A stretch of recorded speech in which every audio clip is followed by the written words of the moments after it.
deep freeze. Winter had come, and for many days now had held everything in its icy grip. The countryside was frozen hard. Trees were white with frost, and icicles hung from bridges and water columns. Luckily, however, there was little snow.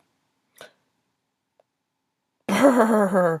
To cover that, thank goodness, shivered James's driver as he and the fireman huddled on the sheltered side of the cab.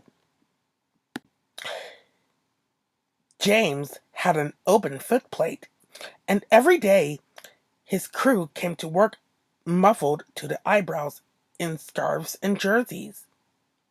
Sometimes water columns froze too, and then the engines could not get the water they needed.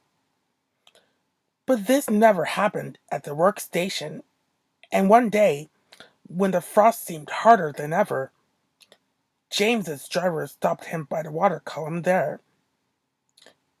"We'll give you a good topping up while we can," he said. "There's no telling when we might get some more." James shivered as the icy water cascaded into his tender, but he knew his driver was right. They filled James's tank to the brim because the fireman forgot to tell the driver to turn the top off. Water overflowed onto James's tender, making him start to shiver again. "Right," said the fireman, jumping down to the footplate. "Let's be off. I want to warm myself up, shoveling coal." "We can't go yet," laughed the driver. "They haven't finished loading the luggage van." "Well, I wish they'd hurry," grumbled the fireman, blowing on his hands. "I'm frozen from standing on that tender."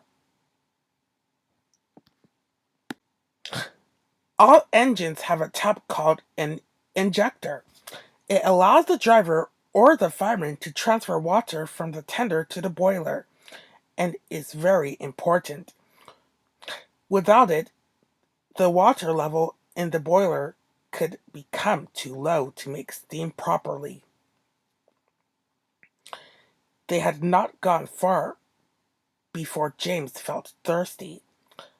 "I need a drink, please," he said to his driver. The driver switched on the injector, but nothing happened. The fireman tried his duplicate, still nothing. "I've got such a pain," groaned James. "Your injector's failed," said his driver. "Blockage in the pipe, most likely. We'll have to stop and deal with your fire. Can't go on without water." "Don't set the sleepers on fire," pleaded James. "Henry would never let me forget it." The fireman laughed. "You'll be all right if we just damp you down," he said. "There's no need to throw the fire out, as Henry did." They stopped near a signal box, and James's driver asked the signalman to telephone for help. The works sent a diesel whom James had never met to help him. "Rescued by a diesel," he snorted disgustedly. "It's degrading. I won't go." But he soon changed his mind, because now that his fire was down, his boiler was cooling, and he could feel the icy wind. The diesel was friendly. James was quiet at first, but by the time they reached the works, the diesel had won him over, and the two of them were chatting like old friends. At the works, James's fireman climbed onto the tender. He tried to open the filler cap, but he couldn't do it. "There's your answer, James," he said. "Your filler cap's frozen solid.